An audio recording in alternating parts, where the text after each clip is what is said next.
When is the Army Navy game? 2 weeks. You're the second guy just It's in Baltimore, right? It is. I was going to ask for tips. Always see the water. Yeah. That's a good tip. Yeah. All right, ready? All right. Um, so, run game's made a lot of progress the last 4 weeks now. I'm curious how much you think maybe that Olu has played a role at all in helping there. Well, he's definitely been an asset for us. He's playing physical. He's playing decisive. He's getting us to the right targets. Um, he's doing some good things. Yeah, he's doing a lot of good things. As you know, it has to be. It's a cohesive effort. The run game, everyone's got to be on the same page, and it starts with him. So he's definitely a driving force behind while we're playing. Mike, on your second half offensive adjustments, you can't say specifically, but what did you think of that? Because you had 4 sacks in the first half, and then what was that? Talking about the second half adjustments for the staff. For the offense, I'm sorry. Yeah. I mean, we look. They can get to a lot of different things, and it's a tribute to them and how they're built. But you can't do everything every game. So we did a good job of understanding of some of the matches that they're doing and some of the fronts that they're building out of some of those personnel groups. We could get to some better answers, and so that's a tribute to our guys for being on top of it. Yeah, that's really a function of just understanding what they were doing and what our counterbunch would have been. So that's what happened. Outside of playing the game, what parts of the week do you look forward to the most?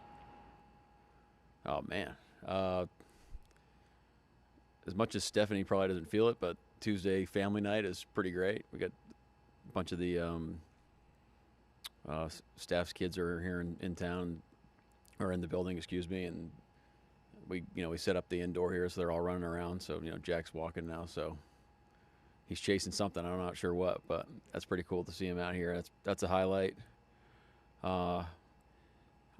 It really is. It really is like it's fun to see it come together.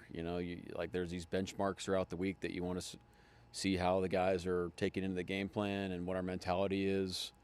It changes it varies from week to week, but you really do.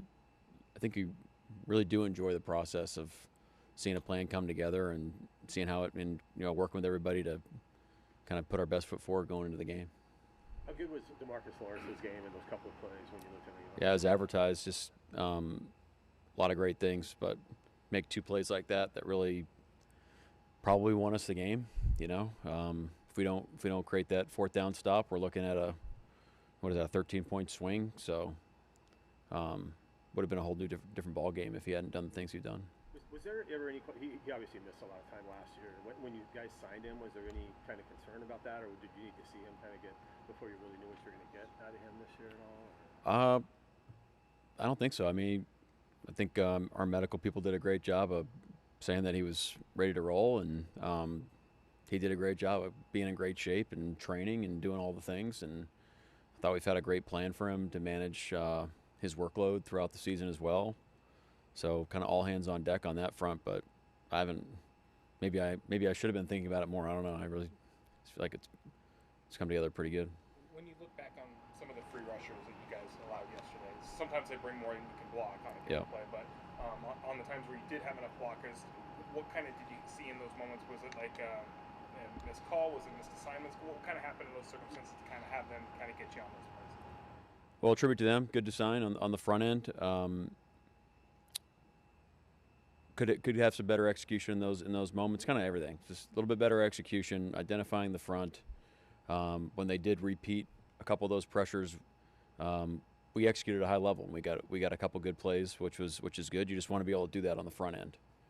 So things we're going to learn from and play a little bit more decisively earlier in games. But a combination of good design and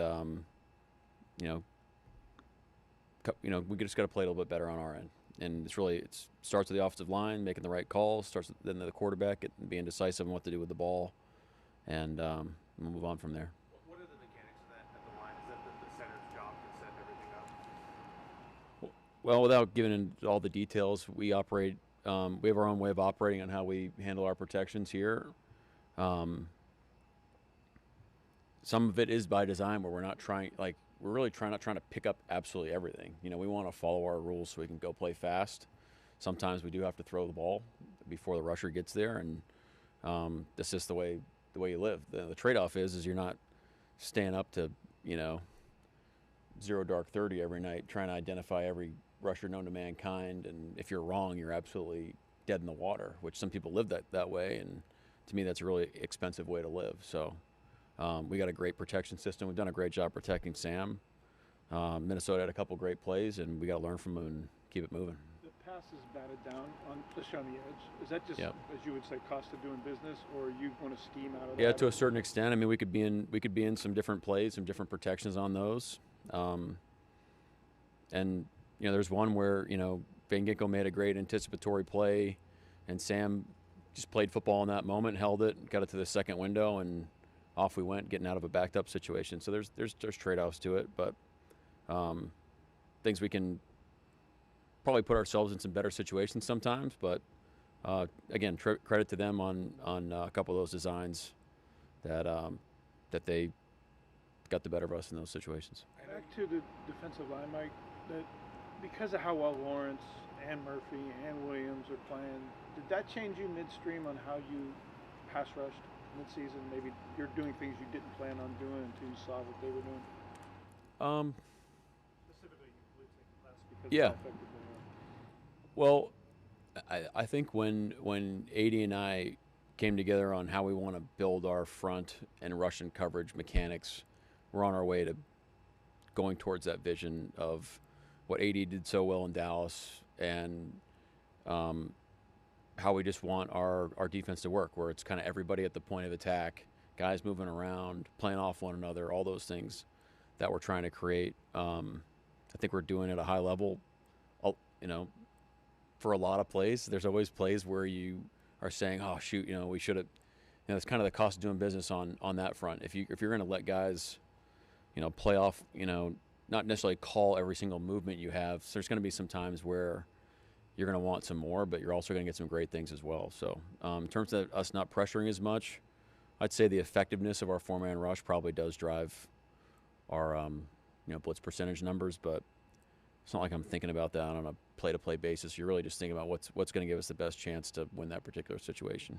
And players, I just say, Sam himself. How did you feel like he played yesterday, and obviously kind of? Yeah, well, the way the game declared, we didn't need him to drop back and chuck it around the yard 40 times. So we knew we needed to stick with our plan, you know, to kind of ground it out there in the second half, and we executed that. And I thought we played way better in the second half to help us win the game. Mike Emmanwori almost had the third down interception where he's on Jefferson. Yeah. What does it tell you about him that he can do the stuff he does in the box, and then he's out covering Jefferson? Yeah, it's a great play. I know he's disappointed for not coming down with it, but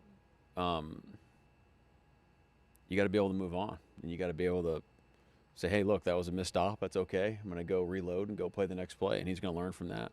There's a lot of great plays he put out there, and we're asking him to do a lot, and he helped us go win that football game from some of the things that we're asking him to do in a skill set wise, and he's still understanding that, look, like, they're going to make plays too. You know, it's just about reloading and going, you know, playing our style ball one play at a time, all the time, and he'll get there. But he's doing some really great things as well. I guess what does that say about the faith you have with him, though, that on third down he's on arguably one of the best receivers in the NFL?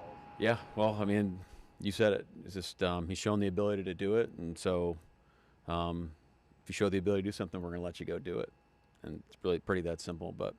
It's pretty cool. You know, it allows us to do some things in the back end that we've really never been able to do. So it's a great opportunity for us. Williams had, you know, quite a year last year. He didn't make All-Pro, didn't get Pro Bowl, and he said that bothered him a little bit. He's having another great year. If you were to make a stump speech for Leonard Williams to get some of those rewards this year or recognition, what would you say? Well, I did think he was more than deserving last year, so I'm right there with him. Turn the tape on and show me players that are playing better than him. You know, I'd be willing to watch that tape. It wouldn't be a long tape. One thing I can say about Leo is it's the amount that he sets his teammates up for success. is understated. Like there's so many plays where he's setting somebody else up, whether he's getting doubled in the pass rush or he's running a stunt to free somebody else up, or in the run game, he's making the ball go a certain direction. I mean, there's at least a dozen plays every game where, not a lot of people in the world can make those type of plays. So he deserves that recognition. There's been a couple times you said that was a bad play by me. Oh yeah. What makes a bad play when it comes from you? Like, just obviously you could just say a play that doesn't work, bad play. But like when you kind of think about it, Yeah, yourself, sure. What makes a bad play? Yeah, simple. You just put your guy in a disadvantaged situation. So unfortunately, it happens probably more than I want, but it happens. So, you can kind of say, okay, look, our guy will make the play next time, which that happens every once in a while. Or you say, we got to change course and put her just kind of go a different direction. So all those things are happening throughout the game. You got to just just trust your gut on how you balance it out. But I can tell you, we're trying our tails off to help our guys as best we can. Just sometimes we fall short. The stuff you were saying about Leo there, you said maybe there's a dozen plays where he's been, what you just mentioned. Oh, yeah. How many show up on Byron's tape? Maybe doing some of that. Yeah, very similar. I mean, two tremendous tackles. When Jay Reed's playing, he's doing a lot of the same stuff as well. Byron's game is growing. It's on the way. Leo right now, we're probably putting him in more like position flexibility than we are with Murph. Not that Murph can't do it. It's just Leo just is showing the ability. He's just had more experience and can move him around a little bit more than we do with Murph. But Murph's on his way. He's doing a lot of great things. Speaking of Jaron, is he eligible? I think he's eligible to come back this week. I believe so. Yeah, doing good. We'll see. See how he does throughout the rest of the week. But looks good. The play where Sam got the first sack, the guy kind of lands on him. Did you get any clarity on why that? It looks like we see rushing the pass, roughing with that pretty frequently. Yeah, unfortunately, it's just unless they call it in the moment, there's nothing you really can do. So, but we'll take it with the necessary channels. But yeah, there's no clarity on it. Nick, I think you said a few weeks ago that there was some consideration to expanding what you're doing with him. Has that happened? Yeah, I mean, we had him at 9 technique, 5 technique. He's playing the slot. He's doing we're putting a lot on his plate. That's part of my message to him is you got a lot on your plate. There's a lot of expectations, and rightfully so. You've earned those opportunities, and go prepare your tail off like the best of your ability, so you can go, play the type of brand of ball that you want to play, and then go let it rip. And if something happens throughout the game, we'll fix it or we'll put you out of that situation, but just go to the next one and keep rolling. Do you refer to those internally as different positions? It all looks like nickel to us. Yeah, we have. You have to have certain ways to kind of make it easy for guys so they know where to go and what to do. So, yeah, there's ways for us to move them around. Yeah, we're working through that. We've never really had this. Never had a player like him, so we are kind of making it up as we go to a certain extent. I hate to admit that, but we kind of are. As he's like 10 games into it now, how similar or not is what he's doing to what you were doing with Hamilton? Well, with Kyle, we started him at safety, and then we moved him closer to the ball. With Nick, we've really just started him at nickel and just let him go back between nickel and dime. We didn't really play Kyle on the line of scrimmage like we have with Nick. That's probably a little bit of a difference. Both tremendous players. I think they are. There is a lot of similarities, but they also have some parts of their game that are pretty distinctly different. That make their talents come to life a little bit more in different directions, but all positive. Yeah. At what point and why did you put him in line? It's just showing the ability to do it. Drafted him? No. I mean, you put the numbers on the board. It's not you don't rule it out, but down the line you said, hey, maybe we can create some fronts where he's on the line, but it's just showing the ability to do it, so it started to expand. That's a 5 technique end right there. Yeah, you just in practice him just doing it, and he's done it in games like on edge pressures. You're basically just rushing to a 9 technique, because all you're doing if you're rushing off the edge. So you get a base block and you can sit it down. Well, might as well just stand there and do it, you know. Does he have to go to a lot of different like position meetings during the week, or? There's extra time. This is kind of like an all hands on deck thing. I mean, Jeff's done such a great job with them. But, you know, Jeff's coaching a position too. So now you start coaching some different techniques on the front. Well, now CP, AD's got him. Goes with Carl and some of the DB stuff. So he's with the DBs all the time. And then all the extra stuff is, you know, near the line of scrimmage is with some of the front guys, like in pre-practice and things like that. How do you see Jack's handle? I mean, he's obviously been so involved in those games where the ball's not finding him. Didn't appear he was bothered by it or, you know, having any issues. But how did you see him handle that game? Yeah, our guys were great. I mean, I'm not on the offensive sideline while we're playing defense, but the feeling you have on our sideline and from what the guys are telling me is just everybody's all in, you know, trying to get the mission accomplished and trying to go win the game, and whatever it takes to go win. Now, every competitor is going to want to play a positive part and be an asset to the team so they can go win. I'm sure Jax is, of course he wants the ball more. I mean, everybody wants the ball more. Shoot, I want the ball more, but they don't need to give it to me. But we've talked about this the whole time. One of the things that makes Jack so special is the day-to-day, how he practices, how he brings it every day, how he supports his teammates. Makes him a really cool teammate. Mike, you've talked about players playing off each other. What are the intricacies or the requirements for players to do that? Discipline, awareness. What are some of those things? Yeah, I think the base is just a team-first attitude on what we're trying to achieve. So buying into the vision of how we want to play, and then it takes a ton of reps.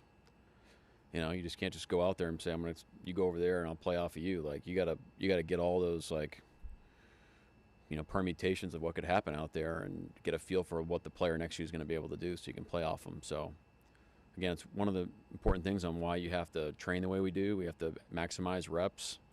You got to take advantage of like these cheap reps throughout the week. Now that we're later in the season, you can't just, you know, strap the pads on and bang your head against the wall for 2 hours. You got to take advantage of walkthroughs and film sessions and things like that. Any update on like Anthony Bradford or Josh Jobe or any of the? Yeah, AB should be good to go Wednesday. Who else? Josh, to my knowledge, cleared the concussion protocol during the game, so expect him to be good to go. And aside from Jaron, would you expect any of the guys who can come back this week to come back? Those guys are under. It's a possibility with all those guys. Yeah, we'll see. A lot of defensive coaches end up kind of looking conservatively at offense and just want to protect the ball. You've talked about letting it rip over and over again. Where did you come to that point of view as a defensive-minded coach to still be aggressive on offense? Well, I think you have to be decisive, and we're playing to go win the game. So you need to be explosive on offense. You can't just go, 3 yards in a cloud of dust and expect to win a lot of football games. So there's a time and place for that, and you got to be able to run the ball, and you have to have explosive run game. Like we still want more explosive runs that we can go pop 40 yards down the field. We really haven't had those yet this year, and we believe they're on their way. Their safety made a great tackle on K9 in the first play of the second half. So that's really where it stems from. It's just what's the best path for us to go win. How's Sundell doing? I know it's a couple weeks still. He's doing well, to my knowledge. Yeah, he's doing good. When he comes back, is he guard, center? What's he Yeah, I think we have to work through what the lineup will look like when he comes back. Yeah. Anything else? Thanks. Okay. Thank you. All right. Thank you.